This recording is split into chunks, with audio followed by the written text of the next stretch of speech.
jusqu'à date, le cinéma qu'on faisait était plutôt de l'actualité, c'est-à-dire qu'on travaillait de la même façon que les nouvelles. On filmait les gens un peu à leur insu, ou on arrivait à faire des films comme ça en ramassant des images un peu partout. Mais c'était toujours des images silencieuses. Et un jour, Rouch a voulu employer une méthode beaucoup plus avancée, c'est-à-dire de mettre le son sur les gens et de les laisser vivre. Ce bonhomme, c'est Michel Brault, cinéaste et opérateur québécois. Et ce qu'il décrit, c'est le principe du cinéma direct, qu'il a contribué à inventer lorsqu'il filme, avec le cinéaste Jean Rouch et le sociologue Edgar Morin, Chronique d'un été. Monsieur, s'il vous plaît, est-ce que vous êtes heureux ? Ce film a été réalisé avec une caméra toute nouvelle, très légère, et qui, grande nouveauté, permet d'enregistrer une image synchrone au son. On fait une enquête Sur le logis. Non, sociologie. Vous n'avez pas le droit de répondre ? Aujourd'hui, je vous présente 3 documentaires de cinéma direct.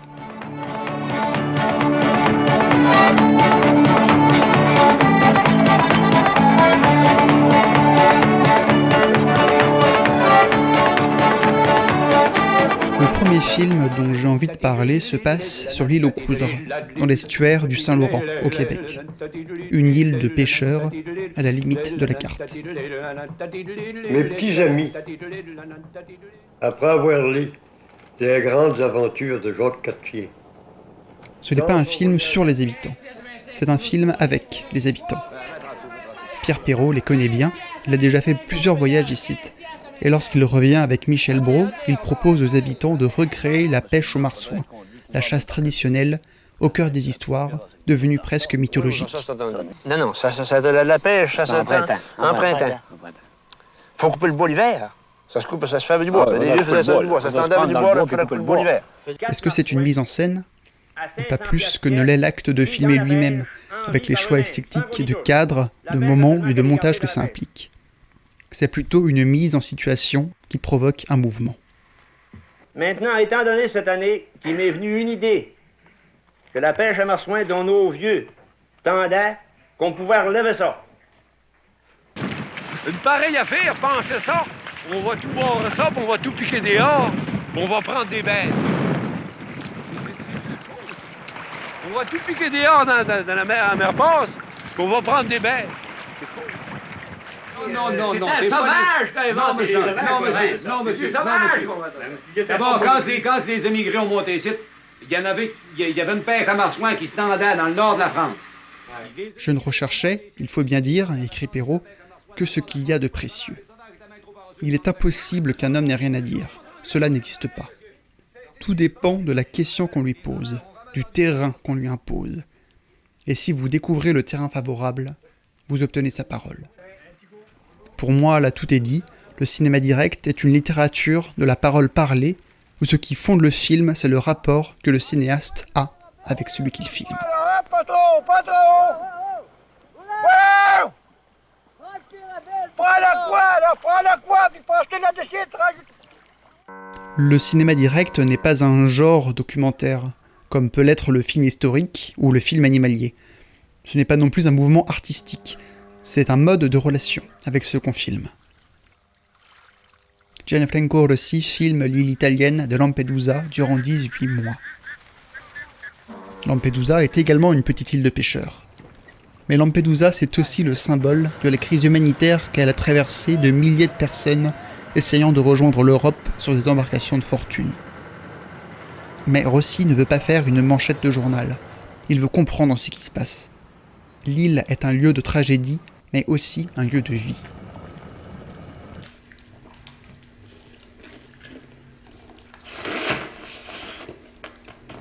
La particularité de Fuoco Amaro, c'est que Rossi filme et enregistre le son seul. Être seul lui permet de prendre son temps, de prendre des mois pour connaître les personnes avant de commencer à les filmer.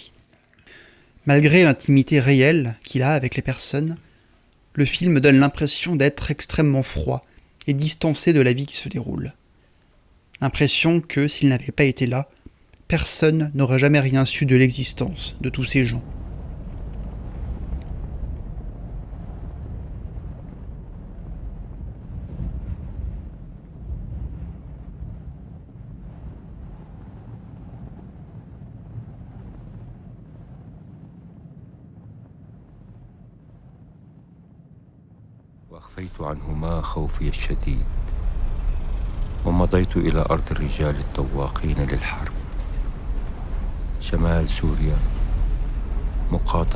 Pour réaliser son film, Talal Durki retourne dans sa Syrie natale, en pleine guerre civile. Il rencontre Abou, un père aimant, qui élève ses enfants dans les préceptes de sa foi, et le film, ainsi que sa famille, durant plus de 2 ans.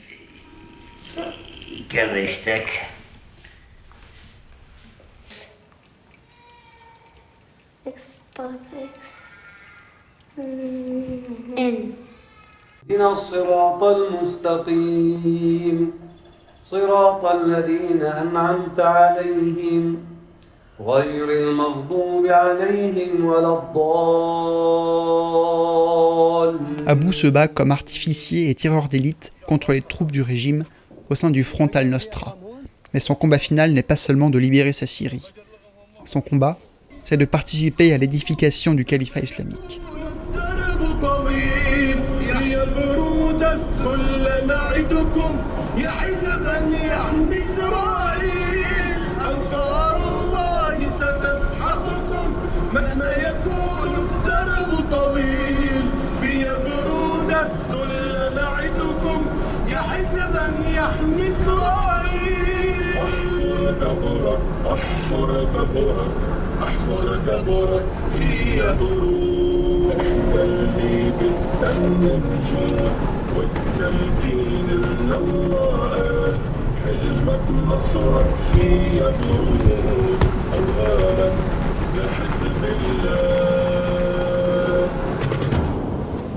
Abou est un soldat.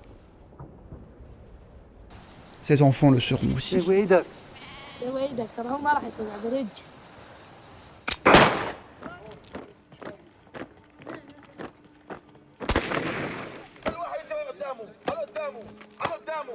Le cinéma direct, ce n'est donc pas seulement une technique de prise de vue légère, c'est aussi une approche particulière, car pour filmer les gens au plus près, chez eux, il faut non seulement leur accord, mais leur confiance.